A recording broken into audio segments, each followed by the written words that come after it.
A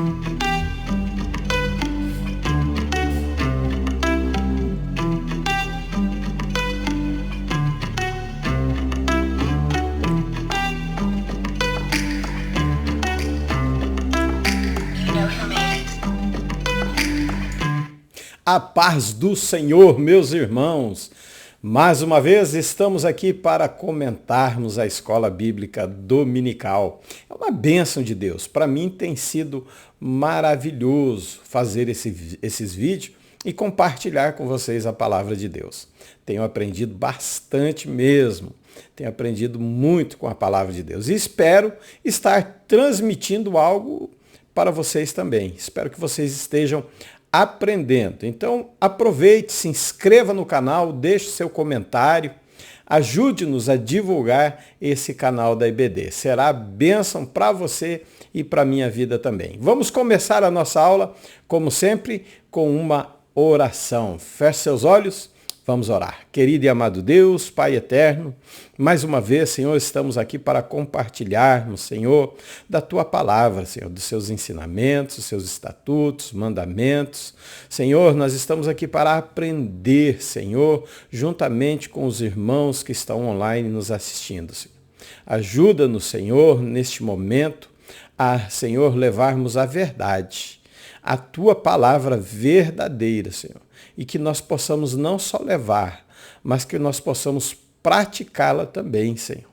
Não só transmitir, mas colocar em prática na nossa vida. Assim eu oro, Senhor, abençoando a cada professora que no próximo domingo tem a missão de ensinar a sua classe. Dá força, ânimo, coragem.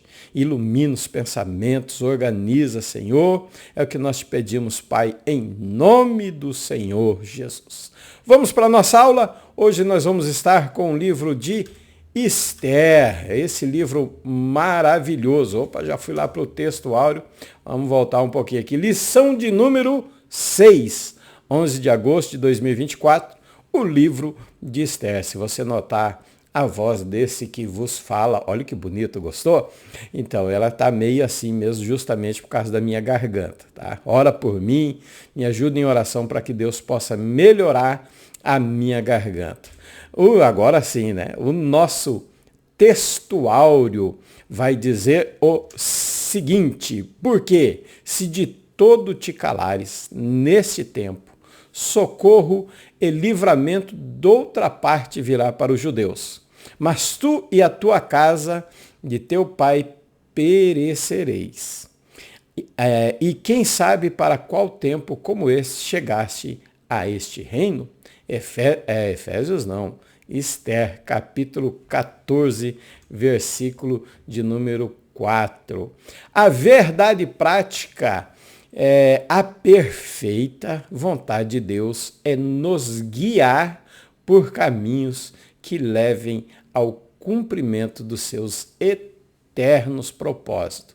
Não importa o que você deseja, não importa o que eu desejo ou tenhamos vontade, Filipenses 4,19 vai dizer que Deus suprirá todas as nossas necessidades, que é diferente de desejo. O que nós desejamos não vai muito ao caso para o que Deus tem na vontade dele, que às vezes é permissiva e às vezes é diretiva, quer dizer, ele quer, pronto, e é a vontade dele que vai ser cumprida. Palavra-chave é Esther, e nós vamos relembrar o que eu gravei na primeira aula, mas é rapidinho.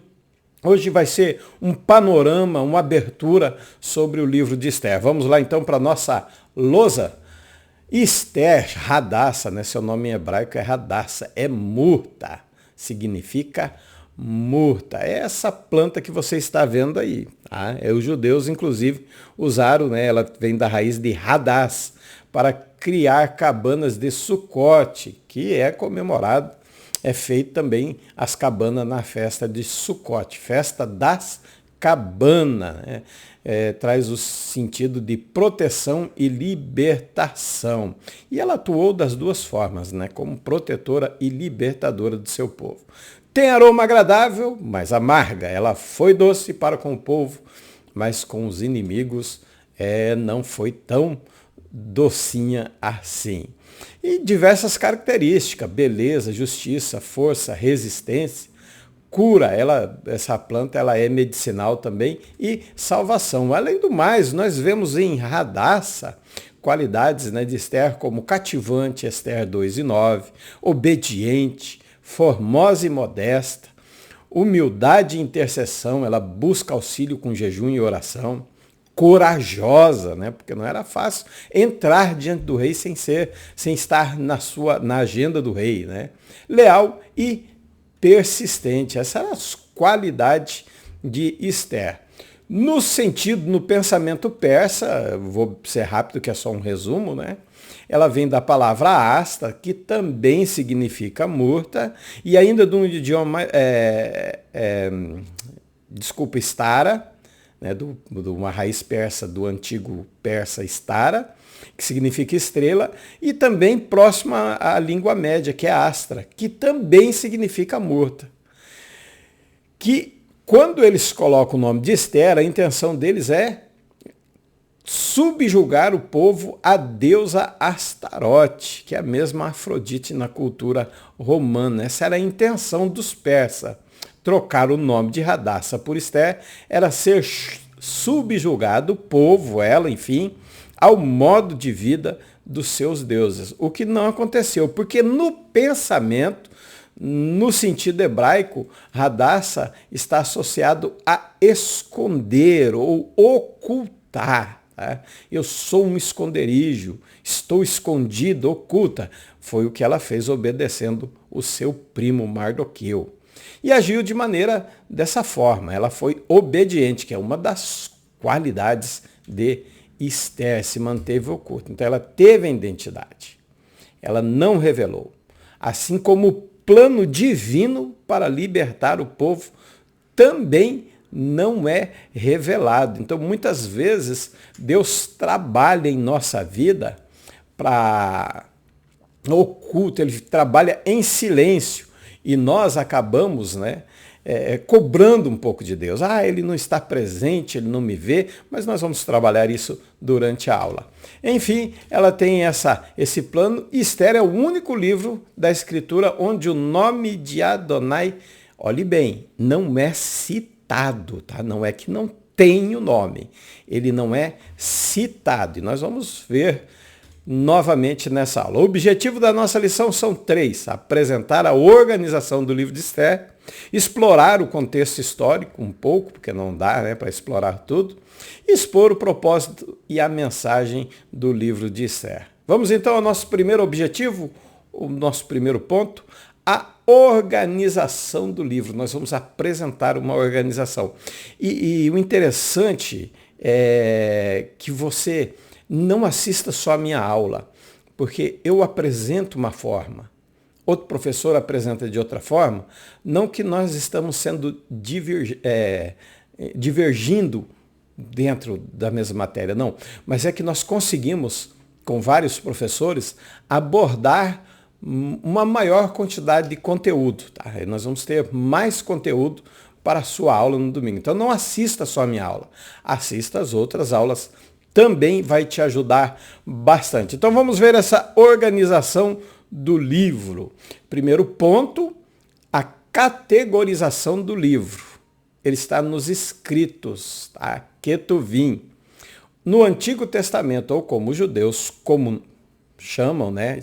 É comum para eles chamarem de Primeiro Testamento. Às vezes eu coloco primeiro, às vezes segundo, acabo esquecendo. Mas eu gosto de dizer Primeiro Testamento, porque para não irritar nossos irmãos, né? É um fato de não criarmos intriga entre nós. Vamos para a nossa lousa? Aqui nós temos a Bíblia, a estrutura bíblica hebraica, ela é assim: Torá, Neviim, né? Torá, lei, é meio superficial essa tradução, tá? Torá quer dizer instrução, ensinamento. Neviim, profetas, e Ketuvim, escritos. Então a Torá, a lei, a instrução para o povo de Deus, inclui-se Bereshit, Shemot, Vaikra, Bemidebar e Devarim. Em grego veio Gênesis, Êxodo, Levítico, Números e Deuteronômio. Essa é a estrutura da Bíblia hebraica. Neviim, os profetas, é a segunda parte do Taná, que é a Bíblia hebraica, que está disposta dessa forma que nós estamos explicando. Tá? Inclui os livros que vão desde a saída do Egito, consecutivamente a entrada de Israel até o cativeiro babilônico da última tribo de Israel, fechando assim o período de profecia. Essa é a organização. O Neviim, que é o livro dos profetas, nós vamos ter diferente. Depois eu vou mostrar como que a nossa está organizada. Os profetas anteriores, o que nós chamamos de livros históricos, mas para eles são profetas anteriores. Josué, Juízes, não tem 1º e 2º Samuel, é só um livro só, Samuel. E Reis. Então nós temos ali Yehoshua, Softim, Shemuel e Melachim. Esses são os nomes em hebraico.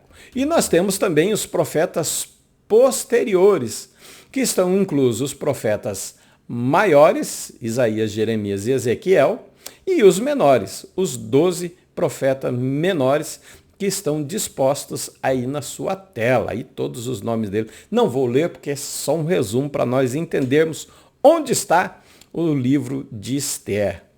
Dentro do Ketuvim, que são os escritos, eles estão divididos em 3 partes: poéticos, 5 rolos e livros históricos.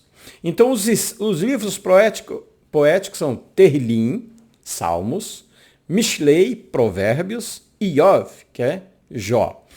A parte B são os poéticos. Aqui ainda repetiu o slide. A parte B são os 5 rolos, que é o Shir HaShirim, que é Cântico dos Cânticos.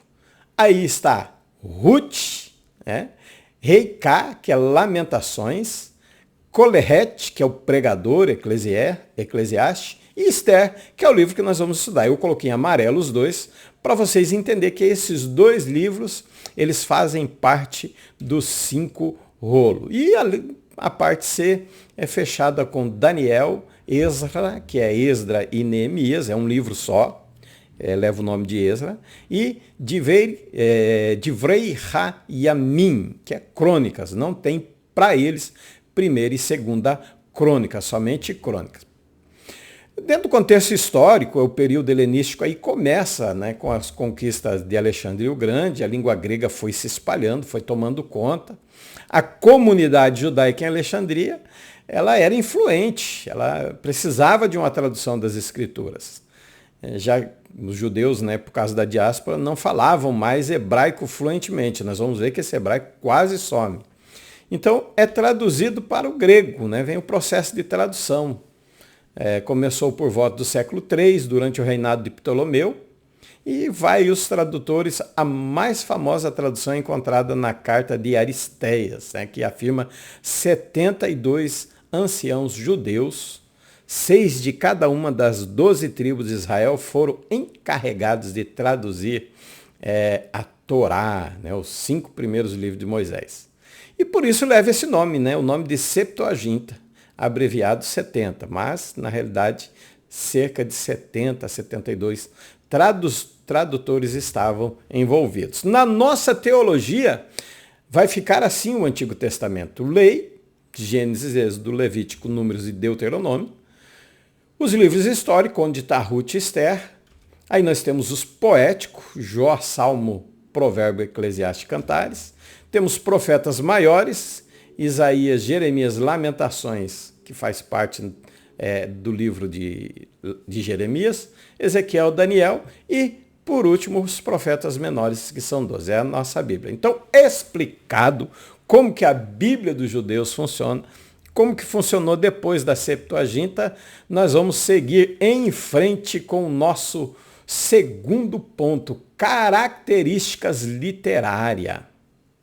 É uma narrativa histórica, é uma narrativa que revela eventos históricos específicos, com uma estrutura clara, que tem início, meio e fim. É um estilo dramático, mas vai muito mais do que um estilo dramático. Nós vamos ver. Tem mais algumas, como diz assim, figuras de linguagem. Suspense.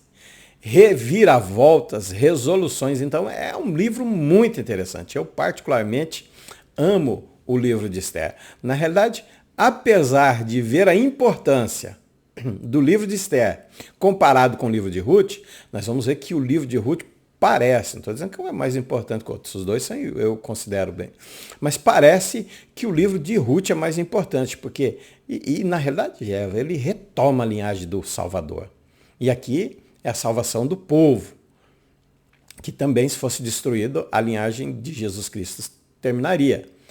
Mas eu gosto mais do livro de Esther.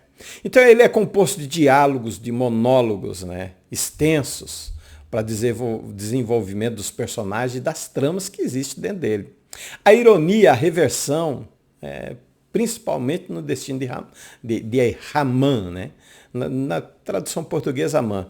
Mas existe essa ironia, porque ele prepara uma forca onde ele morre nela. E junto com a ironia vem a reversão do seu plano contra o povo de Deus e acaba se revertendo contra ele próprio. Então nós vemos que é um livro muito interessante. A ausência do nome de Deus é uma pergunta, tá? Não é uma afirmação. É um aspecto singular, e olha o que eu coloquei, presta bem atenção. É um aspecto singular a ausência da citação do nome de Deus. O que é mais, talvez esteja errado, mas ainda mais surpreendente, eu ia dizer mais maravilhoso, não, mas vou colocar mais surpreendente para nós. E de uma grandiosidade, eu não consigo nem me expressar, assim, assombrosa. Por quê? Não há citação do nome, mas nós vemos o agir, a mão de Deus em toda a ironia, a reversão, os monólogos, os diálogos, enfim, nós vemos Deus agindo de uma forma extraordinária para livrar o seu povo. Então, por isso eu disse, a ausência do nome é uma pergunta. Não, mas é a ausência da citação do nome. Vamos para a nossa lousa de novo. Opa, cliquei errado. Olhe bem aqui. Esther 5:4 diz assim, se bem parecer, e disse Esther, se bem parecer ao rei, vem o rei Ramã, hoje, ao banquete que eu lhe tenho preparado. A escrita em hebraico, da direita para a esquerda, está escrita assim, Yavô Hamelech ve'Hamã Hayom. Está dizendo, vem o rei e Amã hoje. Né? E olha, o nome de Deus é esse aqui, é o tetragrama, que eu não vou pronunciar, porque os judeus eles não pronunciavam.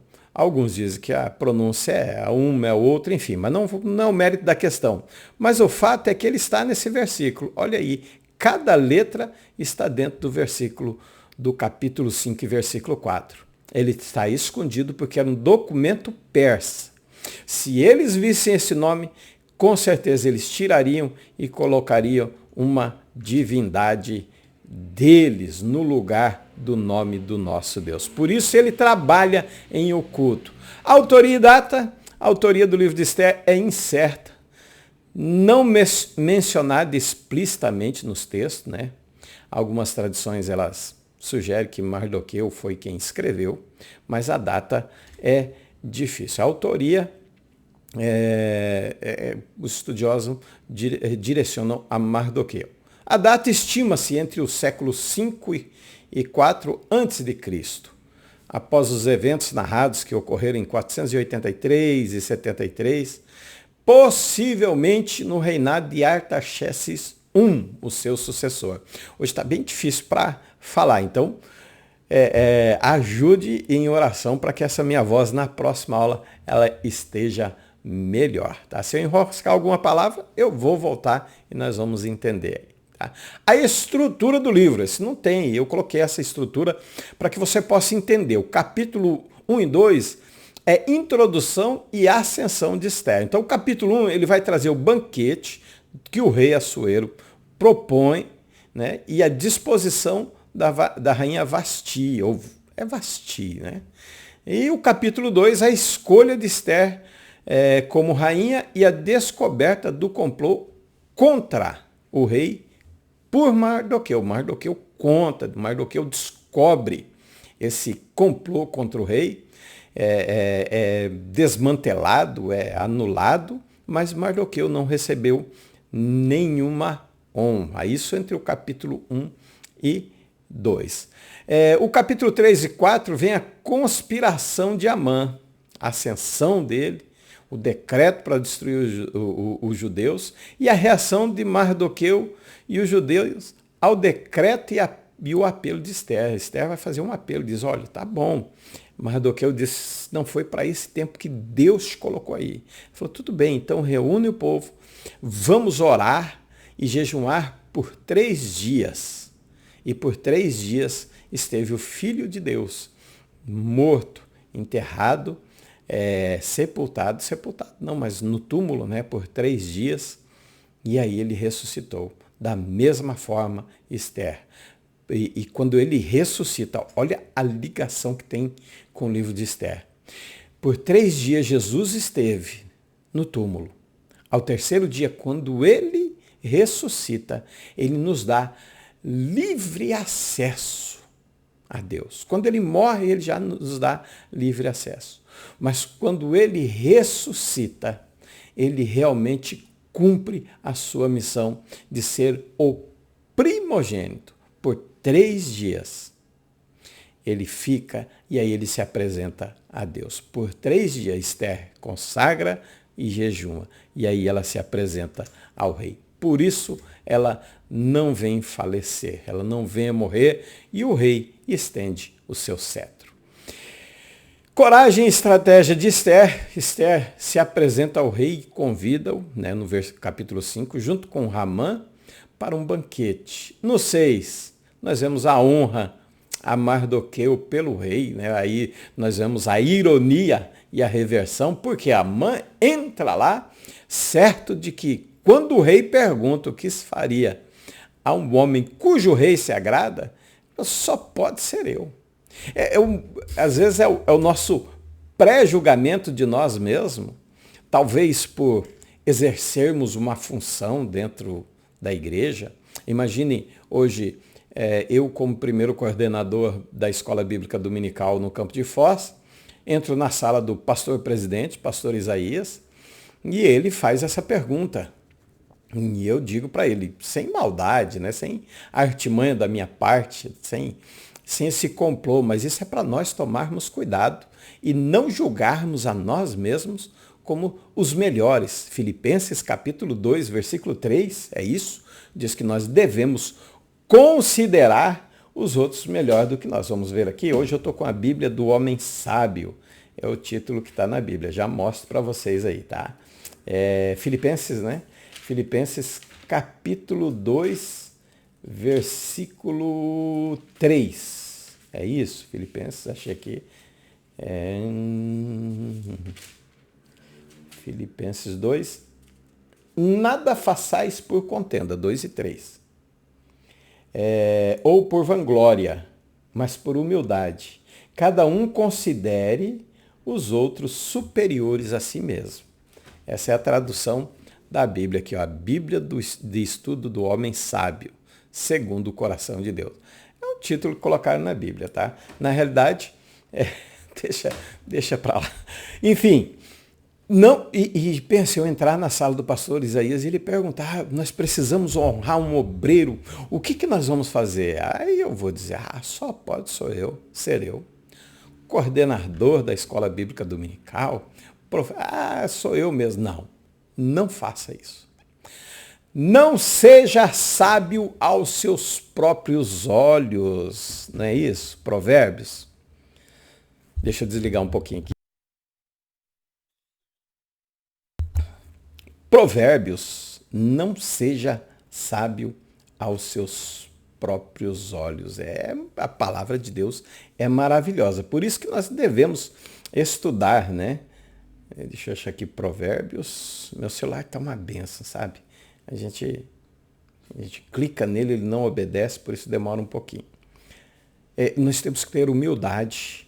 Nós temos que, não é humilhar os irmãos, é nos humilharmos na potente mão de Deus. Humilhar é jejuar, é consagrar a nossa vida. Provérbio 3:7, não seja sábio. Não cometa esse erro de Amã. Não pense que você é o único. Não seja sábio aos seus próprios olhos. Teme ao Senhor e aparta-te do mal. É a ironia. Sou eu mesmo, só pode ser eu. E o que acontece? E aí Esther convida para o segundo banquete de Esther e a exposição do plano de Amã, resultado da execução. Encerrando o livro, nessa estrutura que nós confeccionamos, capítulo 8 e 10. Salvação dos judeus e instituição da festa de Purim. No 8, um novo decreto que permite os judeus se defenderem. No 9, a vitória dos judeus sobre os seus inimigos e a instituição da festa do Purim. E 10, a grandeza de Mardoqueu. Nosso segundo ponto, contexto histórico. Vamos explorar o contexto histórico no livro de Esther. O primeiro ponto tem como título O povo hebreu no exílio. Primeiro exílio da Babilônia. Em 586, Jerusalém foi conquistada, pelos babilônios. Nabucodonosor estava à frente do exército, destruiu, cercou, fez o cerco a Jerusalém. O povo não ouviu a voz de Deus, o povo não ouviu a instrução de Deus e aconteceu dessa forma. Nabucodonosor, o que o povo judeu chamava de inimigo, Deus chamava de meu servo. O livro de Esther começa no fim do período da monarquia do povo hebreu. Jerusalém, em 586, foi conquistada pelos babilônios, resultando na destruição do templo, exílio. Todos foram 3 levas, foram levados para Babilônia. Ficou algum, depois nós vemos lá no livro de Neemias, capítulo 1, ele pergunta como que está o povo que está lá, e é relatado, os muros estão derrubados, as portas queimadas, e o povo no opróbrio, quer dizer, na vergonha, na miséria, não tinham que plantar, e se plantava não dava, enfim, a vida no exílio. Se a vida em Jerusalém não era fácil, no exílio também não era. Por quê? Era uma terra estrangeira. Havia desafios em manter a identidade e a fé. E as práticas religiosas. Pensa a vida de um povo inteiro, voltada a adorar a Deus, a prestar o seu culto num templo. E de repente esse templo não existe mais. Imagina a crise espiritual. Como que eu ofereço sacrifício para perdão dos meus pecados? Como que eu ofereço um sacrifício de ações de graça? Como que eu ofereço um sacrifício, para expiar? Como que o sacerdote ia fazer a expiação do povo? Então, a crise de identidade espiritual era terrível. Salmo 133, é isso que eles diziam? Tocam a música para nós, se não me falha a memória, é o 133, E eles dizem, não, nós penduramos os nossos violinos. Não, Salmo 133, ó quão bom, é 137. Junto dos rios da Babilônia, ali nos assentamos e choramos, quando nos lembramos de Sião. Sobre os salgueiros que há, no meio dela penduramos as nossas harpas. Nem tinham vontade de cantar, de louvar a Deus, de buscar a Deus em espírito e em verdade. Não, eles não tinham essa vontade. Eles deixaram até de falar o seu idioma. Olha, deixa eu mudar aqui, olha só. Quando o povo é levado cativo, o hebraico foi praticamente substituído pelo aramaico. Ele era usado só em algumas ocasiões. Na liturgia, aí eles usavam, quando faziam um culto, eles usavam o hebraico. Na leitura da Torá, ela ainda estava escrita em hebraico. Nas orações, eles ainda oravam em hebraico e nas cerimônias religiosas diversas. Mas na conversação do dia a dia, não, eles usavam o aramaico. quase cai em extinção. Aí vem a conquista persa, o fim do exílio.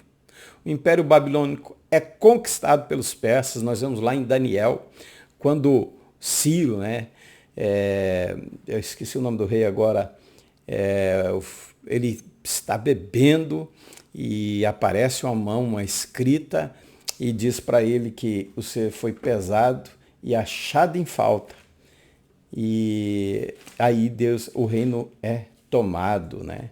Ele é tomado e dado ao outro, né? Beltzazar. É um nome tão conhecido, tão fácil, mas a gente acaba esquecendo. Em Daniel, no capítulo 5. Vem a conquista persa, vem o rei novo, né? Ciro, emite um decreto, permite que os judeus retornassem para reconstruir o templo, e iniciando assim um período de retorno. Mas nem todos quiseram voltar, porque foram 70 anos.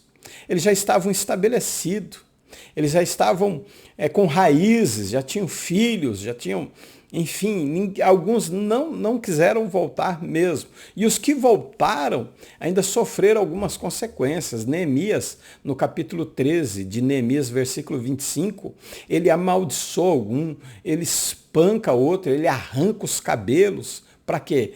Porque eles tinham que mandar as mulheres estrangeiras embora com seus filhos.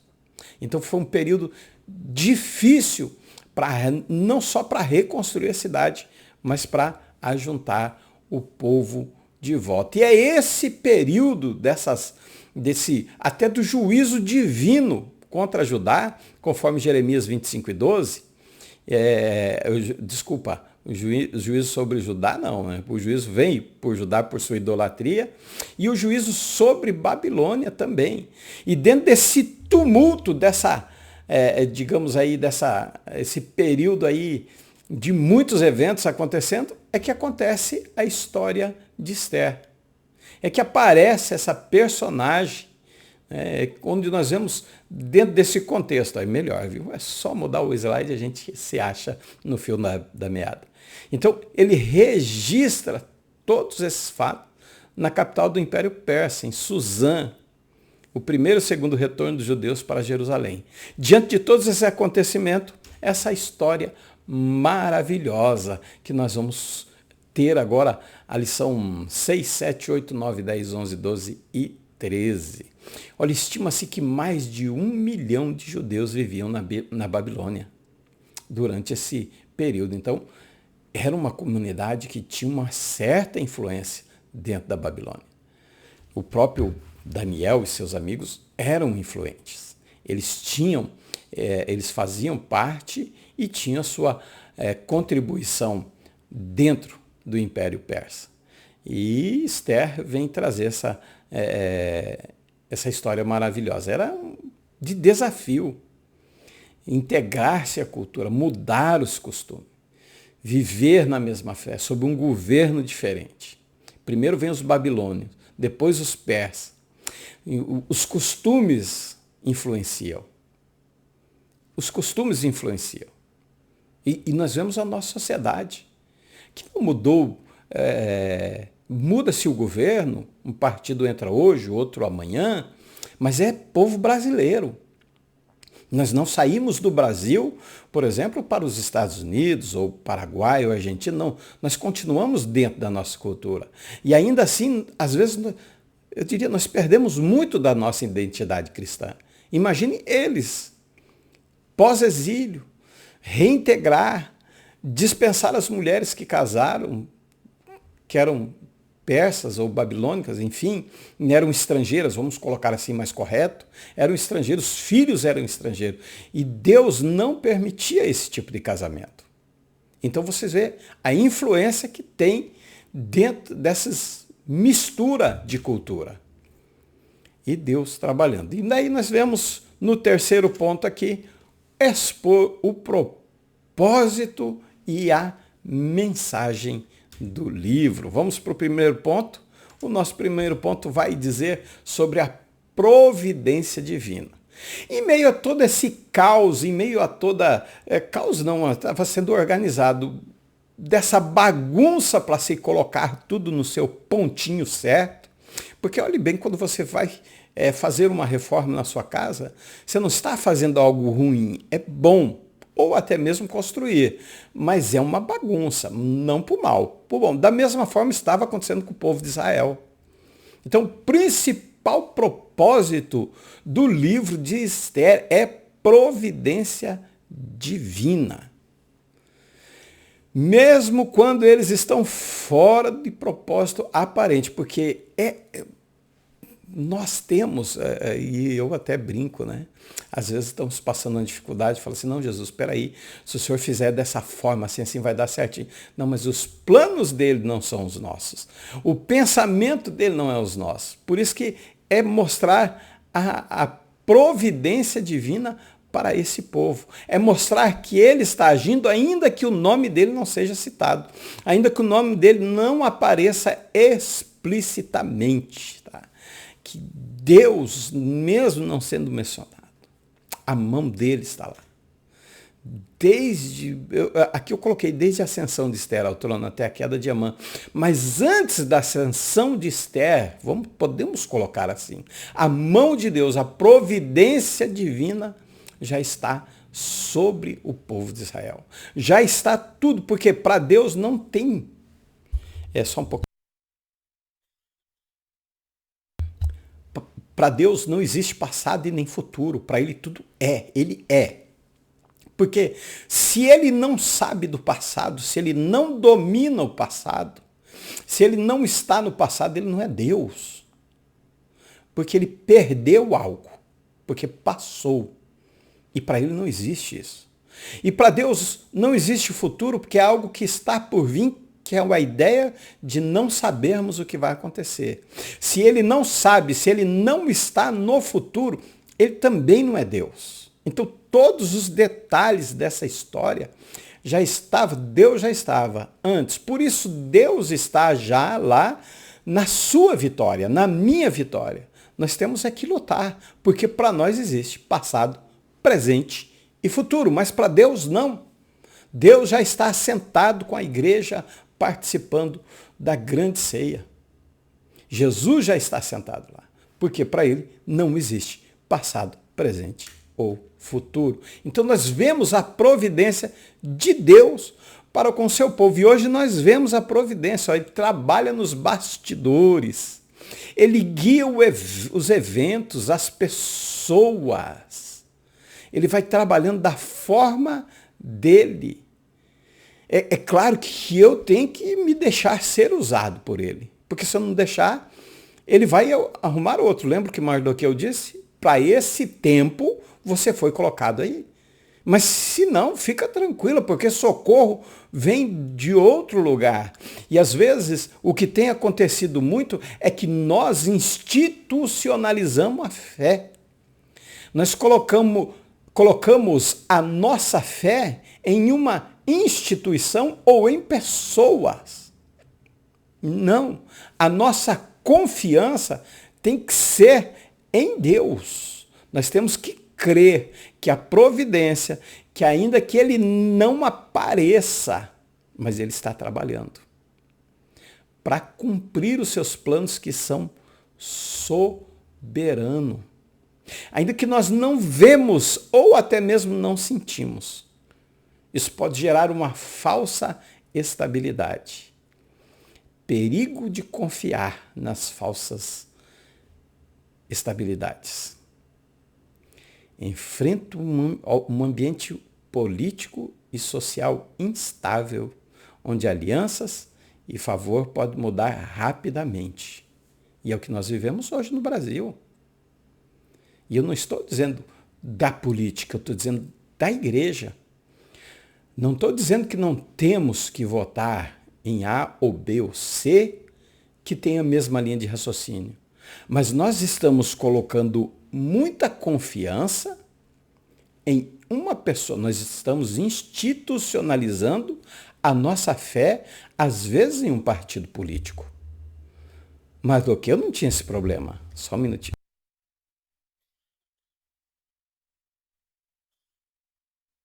Mardoqueu não tinha esse problema. Ele confiava em Deus. Deus te colocou. Deus pode colocar todas as autoridades. São de Deus. São de origem divina. Romanos, capítulo 13, é isso. Romanos, capítulo 13, vai dizer que toda autoridade é constituída por Deus. Toda alma esteja sujeita às autoridades de seus superiores, porque não há autoridade que não venha de Deus, e as autoridades que há foram ordenadas por Deus. Então, nós não podemos confiar em pessoas, temos que fazer o que é certo. Mas se não der certo, não podemos nos revoltar ou desesperar. Nossa confiança não está no homem, está em Deus. É uma falsa confiança. Isso é falso. Isso você vai acabar se decepcionando. Você vai acabar perdendo a sua fé. Olha, a narrativa nos alerta sobre a ilusão das seguranças terrenas e a necessidade de confiar na fidelidade e provisão de Deus, que é verdadeira e única fonte de estabilidade.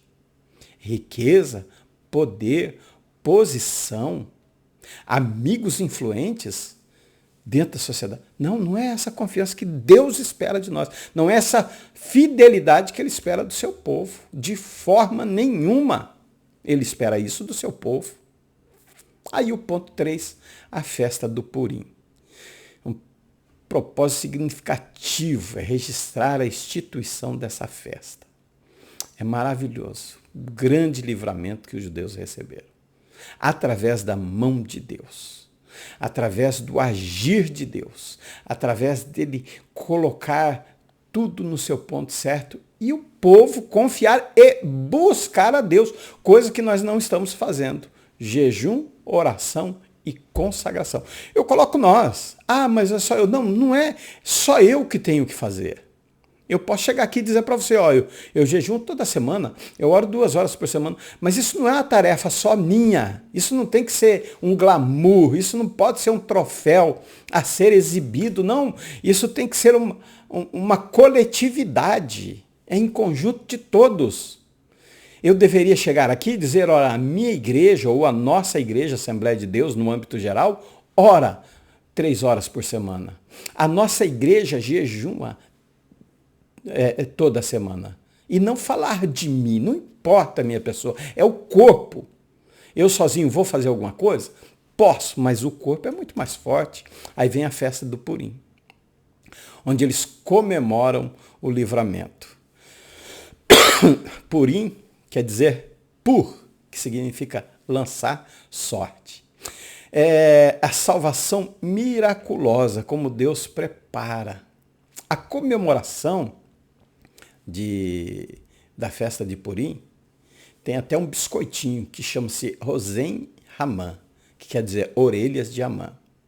As crianças em Jerusalém têm uma matraca, que é uma coisinha que roda e faz barulho, e quando o nome de Amã é citado na festa de Purim, eles rodam aquela catraca e saem gritando. É às vezes até um carnaval. É claro que essa é uma festa que não está dentro, digamos assim, do pedido de Deus ao seu povo. Mas não é menos importante para mostrar o livramento de Deus ao seu povo. Então o livro de Esther conta a história fascinante, né, da tentativa de extermínio do povo judeu. Então o rei foi insensato, né, em deixar esse decreto, mas tudo estava nos planos de Deus.